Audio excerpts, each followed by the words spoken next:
ज्येष्ठ महीना निर्जला। जितनी भी माताएं एकादशी का व्रत करती बहुत ध्यान से सुनना आज की कथा को, शायद जिंदगी में मिली ना मिली, और ये कथा का रिश्ता तो बहुत ध्यान से सुनना। स्कंद पुराण यहां तक कहती है कि इस कथा के चरित्र को जो श्रवण कर लेता है उसको 26 एकादशी करना भी नहीं पड़ती। इस एकादशी की केवल ये कथा सुनकर ही वो तर जाता है। बहुत ध्यान से सुनना इसको, कथा को। कितनी एकादशी है? जम के बोलो। 26। जो भगवान विष्णु के पास जाकर निवेदन करी थी वो निर्जला था, निर्जला। इसलिए सारी एकादशियों में निर्जला एकादशी की महत्वता शास्त्र प्रमाण करता है। महाराज करो निर्जला, कितनी सुंदर नाम। अब नाम इतना सुंदर है तो एकादशी कितनी सुंदर होगी। अब एकादशी इतनी सुंदर होगी तो जिस दिन तुम व्रत करोगी एकादशी का तो तुम कितनी सुंदर होगी। मतलब भगवान कितने प्रेम से स्वीकारेगा कि इसका हृदय कितना सुंदर है। ऊपर की सुंदरता मत देखो साहब, व्रत करने से भीतर की सुंदरता आप प्रकट की। भगवान ने कहा तू 11वें दिन जन्मी है, मैं तुझे एकादशी नाम देता हूं। मांग तुझे क्या चाहिए, मांग ले तुझे क्या चाहिए, क्योंकि तूने मुर दैत्य को मारा है जो कोई देवता नहीं मार पाए। बोल तुझे क्या। सारे देवता जहां हार गए थे वहां तू प्रकट होकर संहार किया। मांग तुझे क्या चाहिए। एकादशी ने भगवान विष्णु से कहा, नाथ प्रभु वर दे दो, मृत्यु लोक में जो मनुष्य मेरा व्रत करेगा, चाहे जलचर, थलचर, वायुचर या सांसारिक मनुष्य, मेरा अगर एकादशी का व्रत करेगा, प्रभु उसके यहां धन धान्य वैभव सुख संपदा बढ़ेगी और उस जीवात्मा को नरक नहीं भोगना पड़ेगा, सीधे वैकुंठ का उसको वास मिलेगा। जब जीव आत्मा को लेकर चला जाएगा, यम के दूत जब बंदी बनाकर ले जा रहे होंगे उस जीवात्मा को जिसके प्राण छूटे होंगे, यम के दूत जब बंदी बनाकर ले जा रहे होंगे, तब मुझे वर दो कि मैं इसका हाथ पकड़कर बेतरनी से पार उतार कर सारे नरकों से निकालती हुई आपके धाम में लेकर आऊं। भगवान ने वर दे दिया, तथास्तु। हे एकादशी सुनो, मृत्यु लोक का मनुष्य अन्न का त्याग कर कर, क्योंकि अन्न में एकादशी के दिन पाप पुरुष रहता है, अन्न का त्याग कर कर एकादशी के दिन जो मनुष्य तुम्हारा व्रत धारण करेगा, उस व्रत को करेगा और उस व्रत को धारण करेगा, उसकी मनोकामना पूर्ण होकर वो मेरे ही धाम को जाएगा। ये तो अब निर्जला के दिन शिव महापुराण की कथा कहती है, स्कंद पुराण कहती है कि आप वर्ष भर की एकादशी का क्रम भले ना करें, पर निर्जला एकादशी के दिन जो तुलसी हम ठाकुर जी को समर्पित करते हैं, वो तुलसी, ध्यान देना, वो तुलसी अगर मान लो आपके पास में रखी है, निर्जला एकादशी के दिन भगवान ठाकुर जी को, शालिग्राम जी को, लड्डू गोपाल जी को, आपके घर में, आपके मंदिर में जो आपने भगवान को तुलसी समर्पित करी है, वो तुलसी मान लो तुम्हारे पास रखी है और कोई व्यक्ति को बहुत ज्यादा कष्ट है, शरीर में बहुत कष्ट है, थोड़ी सी वो तुलसी चढ़ी हुई ठाकुर के चरणारविंद की, आप उस जीव को दो तो सही, आधा घंटा इंतजार करो, स्वास्थ्य में अंतर आना प्रारंभ हो जाता है उस निर्जला का। क्योंकि निर्जला ऐसी एकादशी है जिसने जगत में जाकर, देवताओं के पास जाकर निवेदन करा है जग कल्याण के। घर में कमाने वाले 2-4 हैं, पैसा तो आ रहा है पर घर में टिक नहीं रहा। डॉक्टर में, पुलिस में, एक्सीडेंट आदि में, कहीं गलत जगह पर व्यसन में अगर पैसा जा रहा है, जुए में, मांसाहार, मदिरा पान, या कहीं आया पैसा आने में कमी नहीं, आ रहा है पर टिक नहीं रहा, रुक नहीं रहा।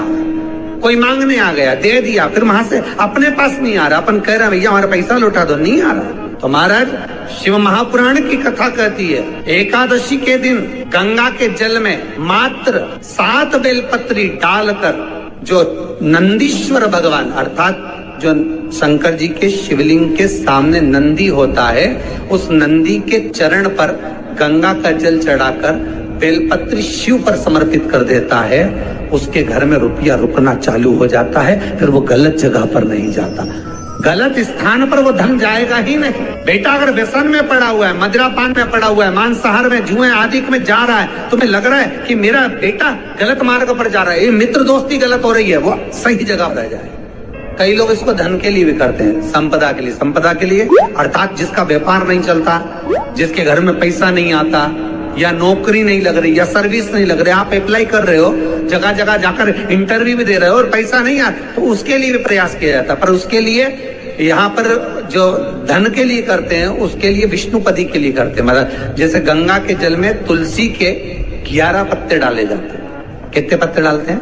11 तुलसी के पत्ते डालते हैं, और उसको किसी भी नारायण के मंदिर में, राम कृष्ण शिव, शंकर नहीं, राम कृष्ण भगवान विष्णु, दत्त आदि जितने नारायण के मंदिर हैं, उस मंदिर में किसी भी पात्र में, एक छोटे से पात्र में उसको भरकर रखी जाते हैं महाराज। उससे भी जॉब, सर्विस, नौकरी में सफलता प्राप्त हो जाती है। परंतु वो भी एकादशी को ही होता है। कुछ देर तक पात्र को रखा जाता है, फिर वही पात्र का जल किसी भी वृक्ष के नीचे डाल दिया जाता है, उससे भी नौकरी के लिए फायदा मिलता है। नहीं, एकादशी है कौन? क्यों इसकी इतनी प्रधानता है? क्यों इसकी पुण्यता है? ऐसा क्या है एकादशी में जो इसकी पुण्यता मानी जाए? कौन है ये जो भगवान नारायण तक एकादशी का व्रत करते हैं? सुभद्रा जी को भगवान जगन्नाथ ने, जगदीश ने एकादशी का व्रत कराया था। बद्रीनारायण भगवान को माता लक्ष्मी ने एकादशी का व्रत कराया था। क्यों? चंद्रायण एकादशी व्रत की माता। एकादशी है कौन? तो कहा जिसको व्रत करने पर भगवान नारायण भी जिसका व्रत करते हो, भगवान माता लक्ष्मी जिसका व्रत करती हो, वो एकादशी है कौन? तो शास्त्र वर्णन करता है महाराज, स्कंद पुराण का सुंदर चातुर्मास्य खंड के अंतर्गत वर्णन आया है महाराज। एक बार भगवान विष्णु आनंद में विराजमान थे, पद्मावती और माता लक्ष्मी दोनों उनके पास में विराजी हुई थी। भगवान लक्ष्मी और पद्मावती दोनों बैठी, एक सिर के पास, एक चरण के पास। कुछ समय बाद वहीं पर ब्रह्मदेव का आगमन हुआ, और ब्रह्मा जी आगमन पाकर भगवान नारायण पद्मावती से लगकर उठे और उठकर लक्ष्मी की ओर झुके। झुकने पर इन तीनों के समागम से भगवान नारायण के हृदय चित्त से एक कन्या प्रकट हो गई। उस कन्या का नाम एका था। क्या नाम था? एका।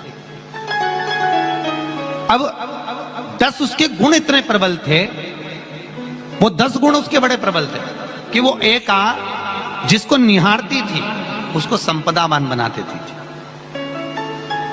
जिसको देख लेती थी उसके जीवन में वो आनंद की अनुभूतियां करा देती थी। एका जिस मार्ग से जाती थी उस मार्ग के द्वार खोल देती थी। एका का पुण्य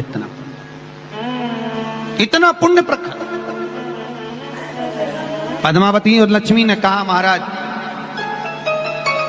ये बेटी आपके द्वारा निर्मित हुई है, इसका कन्यादान करना चाहिए। हमारे यहाँ हिंदू धर्म में रीति है, जिस दिन कन्यादान करा जाता है उस दिन व्रत रखा जाता है। अब आजकल रखते कि नहीं रखते हो मालूम नहीं, और कन्यादान करते समय व्रत रखा जाता है। व्रत रखा तो निर्जला पहुंची है, और निर्जला ने जाकर भगवान नारायण से निवेदन करा। भगवान विष्णु ने पूछा, क्या बात है निर्जला, आज तुम खेलती हुई यहां पर आकर खड़ी हो गई? क्या हुआ? क्या है? क्या तुमको गौलोक धाम में आनंद की अनुभूति नहीं हो रही जो तुम वैकुंठ में आई? निर्जला घूमती घूमती भगवान के सम्मुख में पहुंच गई। भगवान ने पूछ रहे हैं, बार बार पूछा, निर्जला हुआ क्या तुमको?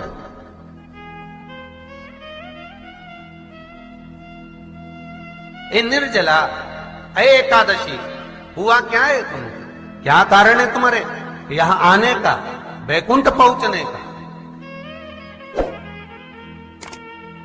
बहुत ध्यान देना महाराज। शास्त्र कहता है सोमवार, मंगलवार, बुधवार, गुरुवार, शुक्रवार, शनिवार, ये देवता वो देवता सबके व्रत कर लो, सारे व्रत कर लो, पर ये व्रत आपको परमात्मा के धाम तक लेकर नहीं जा सकते, क्योंकि इनका जो पुण्य है वो मृत्यु लोक में आप थोड़ा सा भी गलत करते हैं तो पुण्य समाप्त हो जाता है। पर हिंदू धर्म के 3 व्रत ऐसे बता दिए जिन व्रतों का पुण्य समाप्त नहीं हुआ।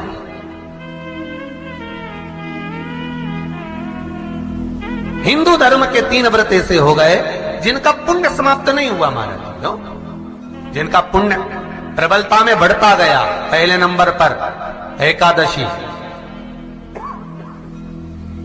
दूसरे नंबर पर प्रदोष और तीसरे नंबर पर शिवरात्रि। सबसे पहला नियम एकादशी व्रत का सबसे पहला नियम है कि आप जिस दिन व्रत करो उसके एक दिन पहले भक्ति का संचार इस हृदय में कर लो। भक्ति का संचार इस हृदय में कर लीजिए। जिस दिन आप व्रत करो, जैसे एकादशी का व्रत कर रहे हो तो दशमी के दिन शाम का समय जब आवे, रात्रि जब होने लगे, शाम का समय आवे और रात्रि का आप जब भोजन ग्रहण करो तो उस भोजन में कोई ऐसा पदार्थ ग्रहण मत करिए जिस पदार्थ के कारण आपकी एकादशी बिगड़ जाए।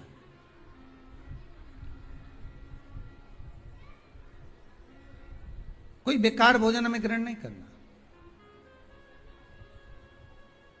श्रेष्ठ भोजन ग्रहण करिए दशमी के। और एकादशी का दूसरा नियम बहुत ध्यान से सुनिएगा।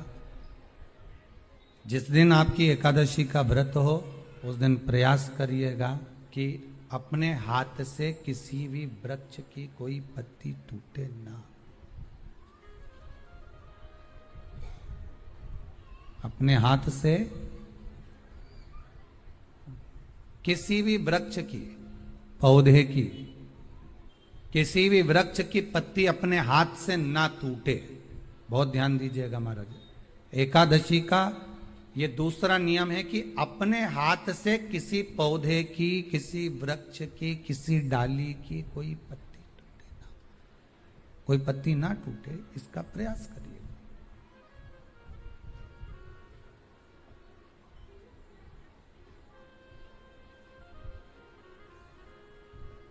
कितना सुंदर व्याख्यान कहा है, कितना सुंदर वर्णन है महाराज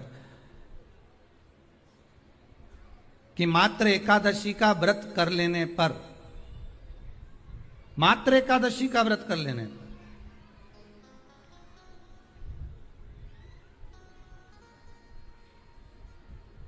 जो पूर्व में किया गया हमारा पाप कर्म है, हमने किसी जीव की हत्या करी है, हमने किसी को कष्ट प्रदान करा है, हमने किसी को अपशब्द कहा है, हमने किसी को ताने दिए, हमने किसी को आड़ा टेढ़ा कहा है, हमने किसी को गालियां दे दी है, मात्र एकादशी का व्रत ही कर लेने पर ये सारे जो दोष हैं वो समाप्त हो जाते हैं।